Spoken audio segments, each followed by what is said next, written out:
Halo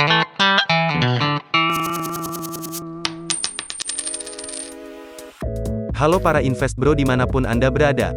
Kali ini saya akan mengulik emiten Kalbe Farma Tbk. Menurut klasifikasi sektor Bursa Efek Indonesia, Kalbe Farma tergabung dalam sektor industri barang konsumsi.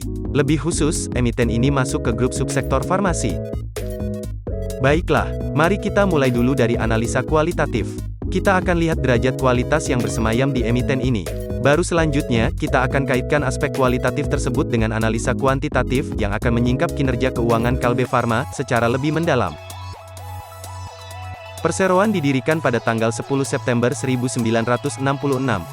Perseroan melantai di Bursa Efek Indonesia sejak 30 Juli 1991 dengan kode tiker KLBF. Kapitalisasi pasar KLBF per 30 September 2020 ini mencapai 72 triliun rupiah. Dengan kepemilikan saham publik sebesar 42,98% atau sekitar 31 triliun rupiah. Inilah struktur grup KLBF. Komposisi kepemilikan saham di grup Kalbe Farma memiliki struktur piramida. Kita bisa melihat ada 4 lapisan piramida pada struktur grup ini, di mana Kalbe Farma Tbk menjadi induk perusahaan.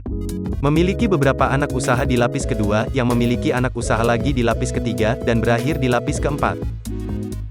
Berdasarkan segmen bisnisnya, KLBF menaungi 4 divisi. Divisi obat resep atau prescription pharmaceutical, divisi produk kesehatan, divisi nutrisi, divisi distribusi dan logistik. Segmen bisnis obat resep atau farmasi merupakan kekuatan utama Kalbe Group. Divisi ini mengelola berbagai produk untuk seluruh segmen, dari obat generik tanpa merek hingga obat-obatan generik bermerek dan obat lisensi. Porsi penjualan obat generik bermerek mendominasi segmen ini, mencapai 51% dari total pendapatan segmen bisnis obat resep. Kalbe mengoperasikan beberapa fasilitas produksi guna mendukung usaha obat resepnya. Beberapa fasilitas tersebut juga mendukung proses produksi obat-obatan bebas. Mengingat kedua jenis obat itu memanfaatkan teknologi dan proses produksi yang serupa. Manajemen mengklaim bahwa segmen ini menduduki peringkat pertama pada kategori pasar obat resep farmasi. Pangsa pasar Kalbe pada segmen farmasi ini mencapai sekitar 10% pada 2017. Manajemen mengestimasi pada 2019 pangsa pasar Kalbe Group di segmen farmasi mencapai 12,3%. Berikut adalah kapasitas produksi yang dimiliki grup Kalbe. Tipe obat yang diproduksi sangat variatif, mulai dari obat tablet, kapsul, cairan, dan seterusnya. Bauran produk yang sangat luas memicu Kalbe untuk berinovasi. Kalbe berkomitmen untuk selalu berinovasi, dan terlihat dari pengoperasian beberapa fasilitas produksi memiliki karakteristik desain yang khusus. Fasilitas produksi baru telah secara resmi beroperasi di tahun 2018. Fasilitas baru ini digunakan untuk pembuatan obat-obatan biosimilar yang membantu mempercepat adopsi teknologi mutakhir di Indonesia.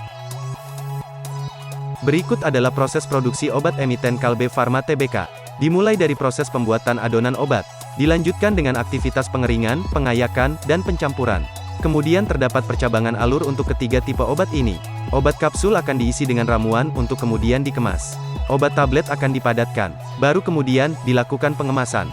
Sementara itu, obat tablet salut memiliki alur tambahan dibandingkan obat tablet, yaitu pelapisan. Baru tahap terakhir dilakukan pengemasan. Segmen bisnis produk kesehatan meliputi obat-obatan bebas, minuman energi, hingga minuman kesehatan siap saji. Portofolio produk yang tersedia untuk konsumen antara lain Promac, Neo Entrostop, Woods, Hydro Coco, Extra Joss, dan lainnya. Manajemen mengklaim produk minuman meraih kemajuan yang positif sepanjang tahun 2019 sejalan dengan makin populernya produk Hydro Coco sebagai minuman isotonik dari air kelapa asli. Berikut adalah statistik fasilitas produksi produk kesehatan Kalbe Group. Berikut adalah proses produksi minuman kemasan. Terdapat 2 alur secara paralel, yaitu produksi kemasan dan produksi minuman. Kemudian, proses produksi dilanjutkan dengan pengisian cairan minuman ke kemasannya. Lalu, dilakukan proses pendinginan. Tahap terakhir adalah pelabelan merek dagang serta pengemasan. Akhirnya, produk minuman siap didistribusikan. Segmen bisnis nutrisi menawarkan ragam produk-produk susu bubuk untuk segala segmen usia dan konsumen dengan kebutuhan medis khusus. Divisi ini juga mengelola berbagai produk nutrisi non-susu dari Fitbar, Nutrif Benecol, dan Diva. Divisi nutrisi juga melakukan kegiatan pemasaran berbagai produk vitamin dan suplemen kesehatan dari Blackmore Ltd, Australia. Beberapa dari produk nutrisi juga tersedia di negara-negara ASEAN. Diabetasol menjadi pemimpin pasar untuk produk nutrisi bagi para penderita diabetes di Sri Lanka. Pangsa pasar 90% dicapai oleh Diabetasol pada kategorinya. Merek Prenagen dan Morinaga menjadi produk susu bubuk yang mentargetkan pasar Myanmar dan Filipina.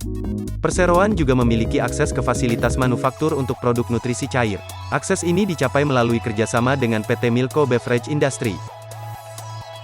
Berikut adalah kapasitas produksi nutrisi perseroan. Proses minuman kemasan pada divisi nutrisi cenderung lebih simpel dibandingkan segmen sebelumnya. Ada 4 tahapan produksi, mulai dari pencampuran lemak, pencampuran, spray pencampuran bahan kering, hingga pengemasan packing. Segmen distribusi dan logistik grup Kalbe, dikelola oleh PT Enseval Putra Mega Trading Tbk. Selain peran utamanya sebagai pengelola kebutuhan distribusi dan logistik perseroan, divisi ini juga menjalankan 2 kegiatan usaha lainnya, yaitu perdagangan bahan baku dan usaha alat-alat medis, serta layanan kesehatan retail perseroan dengan merek dagang Klinik Mitrasana. Mitrasana merupakan jaringan klinik terpadu yang mengintegrasikan layanan praktik dokter, laboratorium serta toko produk kesehatan bagi konsumen menengah ke bawah. Jangkauan distribusi dan logistik ini mencapai 30% dari seluruh outlet konsumen yang tersebar di seluruh Indonesia, serta 100% menjangkau seluruh pasar obat resep farmasi. Berikut adalah kontribusi segmen distribusi kepada perseroan. Penjualan produk Kalbe masih mendominasi, yaitu sebesar 68%. Sementara itu, ada juga penjualan produk-produk milik pihak ketiga, berkontribusi sebesar 19%. Produk ini dimiliki oleh beberapa prinsipal merek. Berikut adalah prinsipal pihak ketiga, yang bekerja sama dengan grup Kalbe.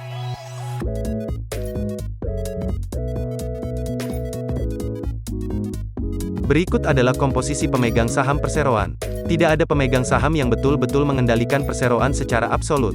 PT Girasol Prima, PT Santase Hasanadi, PT Diptanala Bahana, PT Lukasta Murni Cemerlang, PT Ladang Ira Panen, dan PT Bina Arta Carisma bersama-sama menjadi pemegang saham pengendali Kalbe Farma Tbk. Sementara itu, kepemilikan saham publik mencapai 42,98% dari total saham yang ditempatkan dan disetor penuh. Berikut adalah strategi KLBF di masa depan. Merujuk pada presentasi perseroan semester ini, Kalbe Group akan melakukan penetrasi pasar obat generik tanpa merek. Perseroan akan meningkatkan skala produksi untuk kategori tertentu. Kolaborasi dengan perusahaan multinasional juga terus dilakukan oleh grup untuk mendukung inovasi, diantaranya ada produk ontologi dan produk biologis. Sebagai informasi, Kalbe Genexin Biologics telah menyepakati perjanjian kemitraan eksklusif dengan Shanghai Henlius Biotech Inc. Dan saat ini sedang melaksanakan clinical trials untuk produk imuno-onkologi. Sementara itu, inovasi varian produk kesehatan dan nutrisi juga terus dikembangkan oleh Kalbe Group untuk memenuhi kebutuhan konsumen. Setelah memahami seluk-beluk bisnis Kalbe Farma Tbk, mari kita berkenalan dengan pengurus perseroan. Kita akan melihat apakah mereka adalah nahkoda yang dapat diandalkan bagi para pemangku kepentingan perseroan. Berikut adalah susunan Dewan Komisaris Perseroan.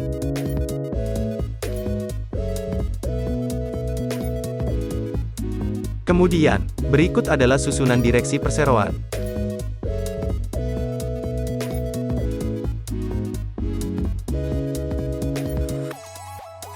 Kita coba mengintip pergerakan harga saham KLBF dalam 10 tahun terakhir.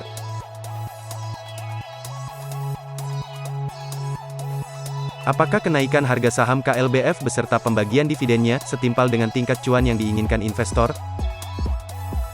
Baiklah, kita telah menelaah profil bisnis Kalbe Farma Tbk. Video yang saya sajikan ini merupakan analisis fundamental kualitatif untuk emiten KLBF. Pada video berikutnya, saya akan mereview laporan keuangan Kalbe Farma beserta analisis kuantitatifnya. Klik tombol like jika video ini bermanfaat bagi Anda. Subscribe channel ini untuk selalu mendapatkan wawasan baru tentang investasi. Stay healthy and happy investing.